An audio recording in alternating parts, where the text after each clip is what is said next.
সব জায়গায় পুলিশ আছে, industrial police, traffic police, highway police, railway police, শুধু ডাক্তারদের পুলিশ নেই। আমি শুধু এই প্রফেশনের জন্য একটা পুলিশ বাহিনী তৈরি করার স্পেশালাইজড দাবি করি। আমি 2 মাস আগে লন্ডনে কনসাল্ট করেছিলাম, আমাকে বিদেশে যেতে দেয় না। এখন যাব ইনশাআল্লাহ। ডাক্তার 1 ঘন্টা 10 মিনিট কথা বলার পরে আমি বললাম যে আমি কি আপনাকে বুঝাইতে পারছি আমার রোগ?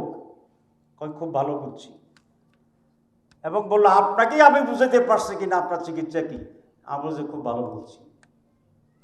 দুইজনে বললাম যে ভালো বুঝেছি। তারপরে বলে যে আর কিছু বলবেন কিনা?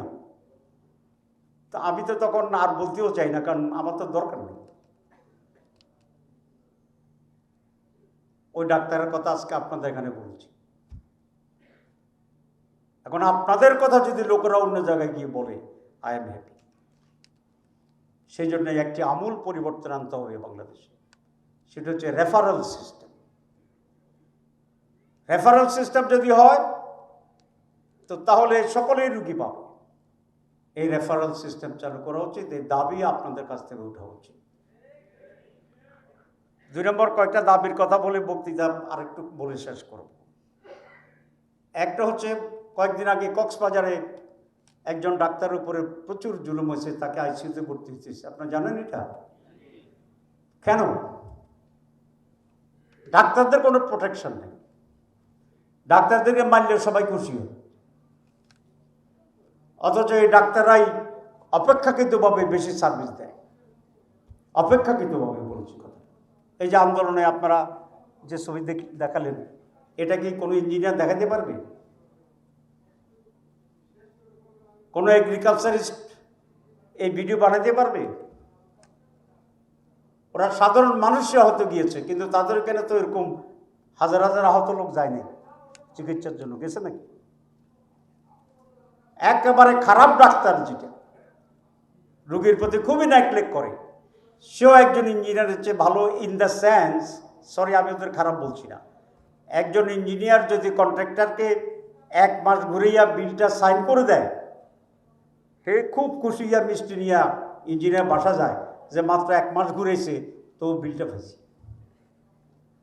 ঠিক বলছি না ভাই? ঠিক বলছি। আর একজন ডাক্তারের কাছে পেটে ব্যথা নিয়ে আসছে, সিরিয়াস ব্যথা। ডাক্তার সাহেব চেয়ারে বসে দুইজনে মিলে গল্প করতেছে। কয় মিনিট? 5 মিনিট। 5 মিনিট পরে আসছে, তাতে ডাক্তারের 14 গোষ্ঠী উদ্ধার করে, বেটা আমার জান যাই যে গল্প করে 5 মিনিট পরে আসছে। এই অভিযোগ হয় না? হয় না? হয় না। এটা একটা কারণ আছে। The demand of the profession is such যা আপনি দৌড়ে যাবেন, আর demand of the engineering is such আপনি 1.5 মাস পরে বিল দিবেন।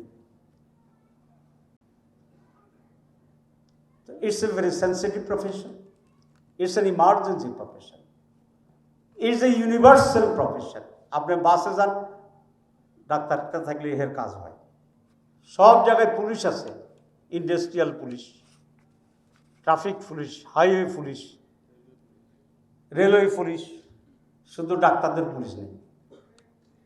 আমি শুধু এই প্রফেশনের জন্য একটা পুলিশ বাহিনী তৈরি করার স্পেশালাইজড দাবি করি। ডাক্তারদের গায়ে হাত দিলে দেন অ্যান্ড দেন ওয়ারেন্ট, তারপরে অ্যারেস্ট। মুক্তি পাবে কি না এটা আপনার ইনভেস্টিগেশন। এই প্রফেশনাল লোকদেরকে গায়ে হাত দিয়ে দিবে, সকলে এসে মারবে, এরকম একটা অবস্থা তো হইতে পারে না কোনো সভ্য জাতিতে। ডক্টর সুরক্ষা আইন চাই। একমত আপনারা? এখানে আইন তৈরি করতে হবে যা ডাক্তারদের প্রফেশনাল সুরক্ষা, যেটা ডাক্তারদের প্রফেশনাল সুরক্ষা। আপনি বাড়ি বাড়ি বাইরে যুদ্ধ লাগছেন, এটা আমাদের কনসার্ন না। আমি গিয়ে দেখলাম, চিকিৎসার জন্য গিয়েছিলাম, যে তারা প্রায় 70,000 টাকা পায় ট্রেনিংয়ের সময়।